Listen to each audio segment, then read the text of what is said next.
کہ میں نے زندگی میں کیا کر دیا، کس قدر غلط راستہ اختیار کیا ہے۔ میرے دل میں شرمندگی اور خوف دونوں رہتے تھے۔ میں نے کئی بار سوچا کہ سچ بتا دوں، مگر پھر رات کی تنہائی اور لوگوں کی ممکنہ سزاؤں کا خیال مجھے روک دیتا۔ میں نے ہر طرح سے اپنی بیوی کے پاس کھڑے رہ کر اس کا ہاتھ تھام کر رکھا تھا، اور اندر سے چاہتا تھا کہ یہ بس ایک برا خواب ہو اور ہم پھر ایک ساتھ ہنس سکیں۔ وقت گزرتا گیا، اسپتال کے کمروں کے دروازے اور نرسوں کی آوازیں میرے کانوں میں گھومتی رہیں۔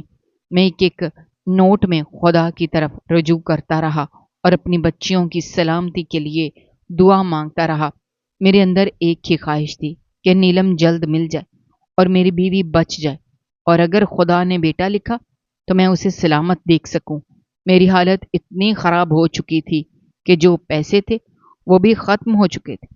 میری بیوی کے گھر والے بھی خرچہ اٹھا رہے تھے، میری باقی بیٹیاں بھی ان کے پاس تھیں، اور ڈاکٹر بار بار کہہ رہے تھے کہ اس عورت نے جیسے زندہ رہنے کی امید ہی چھوڑ دی ہے۔ اگر یوں ہی رہا تو معاملات مزید خراب ہو جائیں گے۔ میں دن رات اللہ سے دعا کرتا رہا۔ ہر دعا کے ساتھ میرا سینہ اور بھی تنگ ہوتا گیا۔ ایک دن ڈاکٹروں نے مجھے وہ خبر دی جس نے میری روح تک کو ہلا کر رکھ دیا۔ انہوں نے کہا کہ آپ کے بچے کو مناسب آکسیجن نہیں مل رہی اور خوراک بھی مکمل نہیں پہنچ رہی، اس لیے بچہ کمزور ہو چکا ہے۔ اگر ابھی بھی کوئی معجزہ نہ ہوا تو ہم اس کو بچانے میں کامیاب نہیں ہو پائیں گے۔ یہ الفاظ سن کر میری کلیاں جھڑ گئیں۔ میں نے سوچا، اتنے برسوں کی آزمائش کے بعد جب اللہ نے ایک بار پھر بیٹے کی خوشخبری دی تو وہ خوشی میری گود سے چلی جا رہی ہے۔ میں دیوانہ ہو رہا تھا، میرے پاؤں زمین پر نہیں سنبھل رہے تھے۔ میں نے فوراً اسپتال چھوڑ کر جنگل کی طرف دوڑ لگائی۔ دل میں ایک خیال تھا کہ نیلم کو ڈھونڈ کر لا کر ماں کے پاس رکھ دوں، شاید اس کو دیکھنے سے وہ دوبارہ ہوش میں آ جائے۔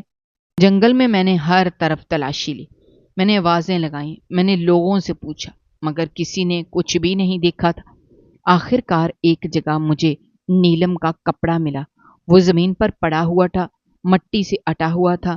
میں نے اسے اٹھایا تو دل خون سے دھڑک اٹھا۔ مجھے سمجھ آیا کہ شاید کسی جنگلی جانور نے حملہ کیا ہے۔ میں نے ارد گرد دیکھا، مگر نیلم کا کوئی نشان نہ ملا۔ میں وہیں بیٹھ کر بے اختیار رونے لگا، زور زور سے چیخنے لگا، اے میری بیٹی واپس آ جا، اے میری نیلم واپس آ جا۔ میں پاگل ہو کر زمین پر گر پڑا اور ہاتھ جوڑے رکھے اور اپنی قسمت سے لڑنے لگا۔ وہ لمحات ایسے تھے کہ زباں بیان نہ کر پائے۔ میں نے سب کچھ کھو دیا تھا، بیٹی بھی، اور وہ بھی ساتھ نہیں بچی، اور امید کا ایک پل بھی ٹوٹ گیا تھا۔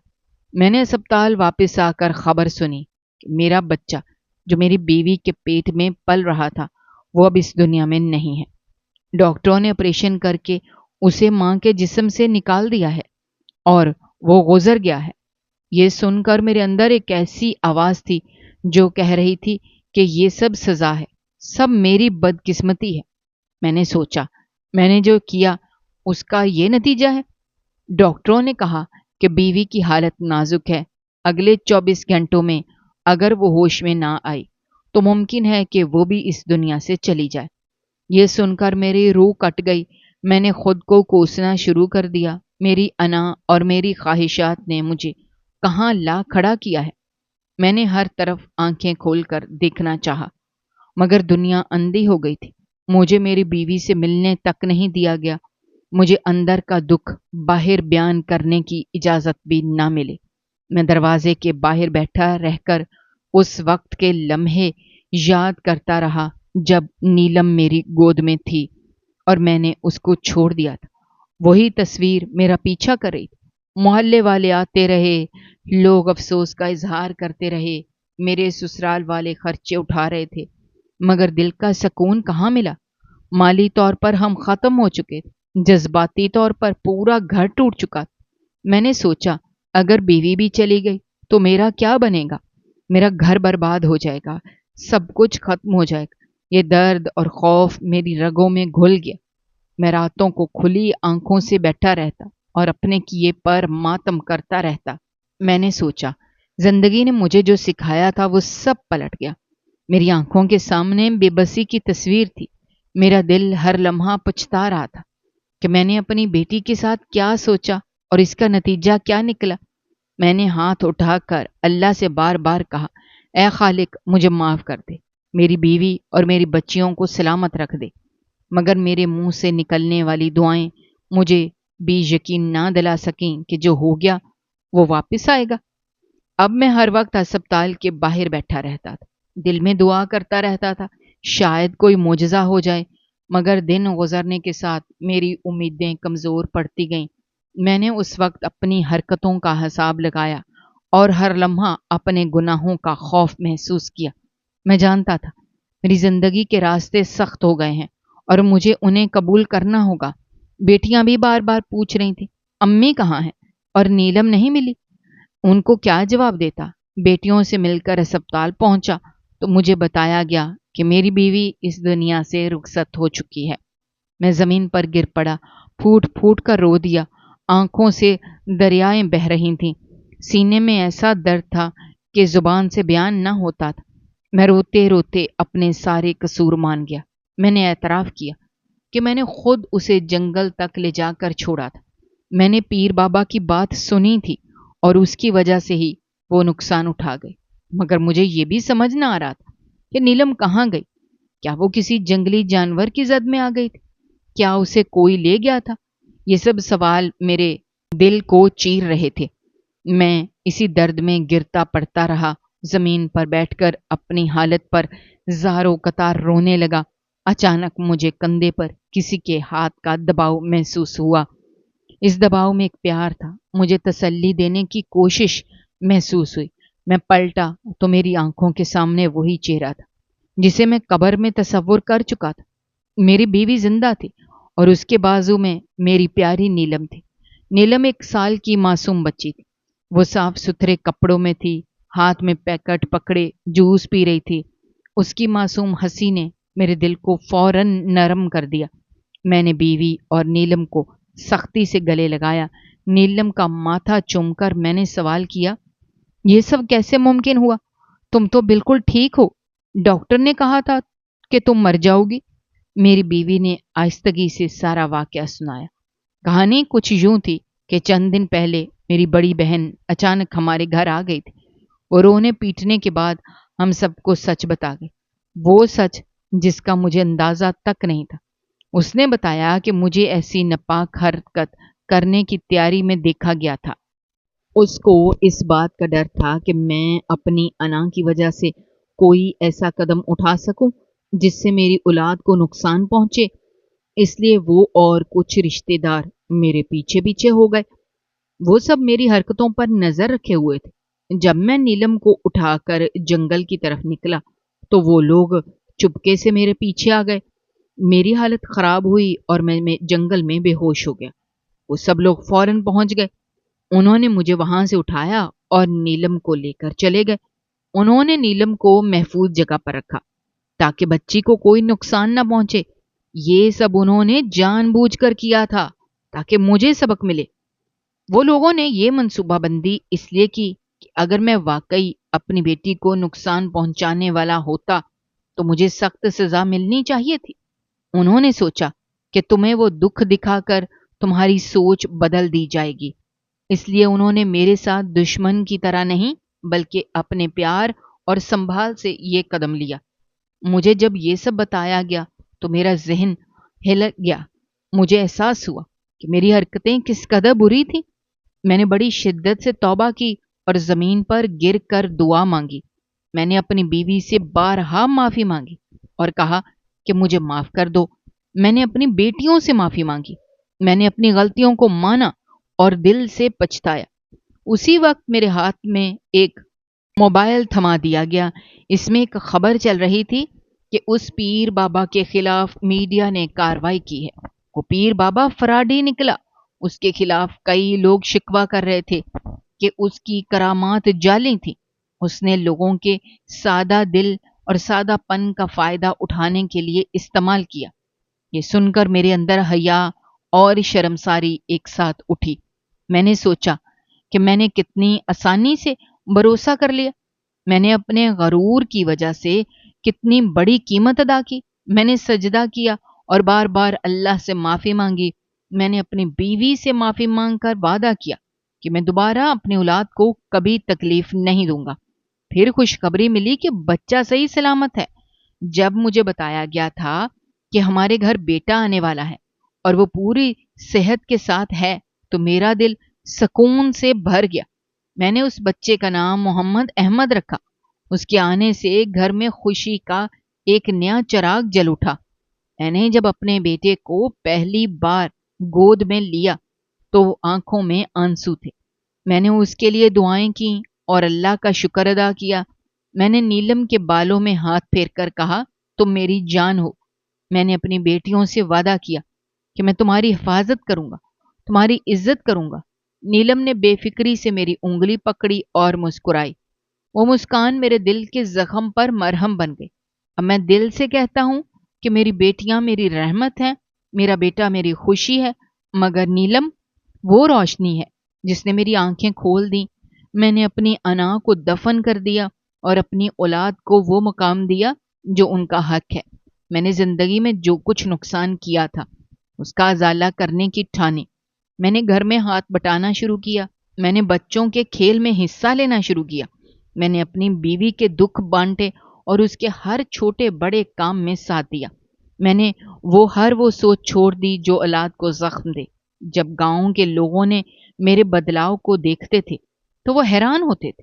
جو پہلے میری ہنسی اڑاتے تھے آج وہ میری تعریف کرنے لگے، مگر میں نے ان کی تعریف کا جواب سکون کے سوا کچھ نہ دیا۔ میں نے کبھی یہ نہ کہا کہ میں مکمل طور پر ٹھیک ہو گیا ہوں۔ میں نے کہا میں بہتر بننے کی کوشش کر رہا ہوں۔ میں نے جن لوگوں کو دکھ پہنچایا ان سے معافی مانگی۔ میں نے اپنی غلطیوں کا حساب خود لیا اور ان سب کے سامنے سچ بولا۔ میں نے زندگی کے ہر دن میں شکر ادا کیا اور اپنے خاندان کے لیے محنت کی۔ ایک دن میں کھیت کے کنارے بیٹیوں کے ساتھ بیٹھا ہوا تھا۔ نیلم نے چھوٹا سا ہاتھ میرے ہاتھ میں پکڑایا اور کہا، بابا چلو کھیلیں۔ وہ لمحہ میری زندگی کا سب سے قیمتی لمحہ بن گیا۔ میں نے اپنی بیٹیوں کو گلے لگایا اور سوچا کہ جو سبق مجھے ملا وہ انمول ہے۔ میں نے اپنے بیٹے کو سینے سے لگا کر کہا، تم میرے پاس رہو، میں تمہاری حفاظت کروں گا۔ اب کبھی کبھی ماضی کی تصاویر آنکھوں کے سامنے آ جاتی ہیں، مگر وہ یادیں مجھے بدلنے کا موقع دیتی ہیں۔ میں نے زندگی کا وہ سبق سیکھا جس میں ہمیشہ یاد رکھوں گا۔ میں نے جانا کہ ایمان عقل سے بڑھ کر اہم ہے اور دل کو نرم رکھنا چاہیے۔ خدا نے ہمیں آزمائش میں ڈال کر سکھایا کہ بیٹیاں رحمت ہیں اور بیٹے کا آنا بھی نعمت ہے۔ اولاد سب اللہ کی امانت ہے۔ میں نے اپنی زندگی کو دوبارہ سنبھالا اور اپنی غلطیوں کی تلافی کی۔ یہ کہانی میرے دل کے زخموں کا مرہم بھی ہے اور میری زندگی کا نیا آغاز بھی۔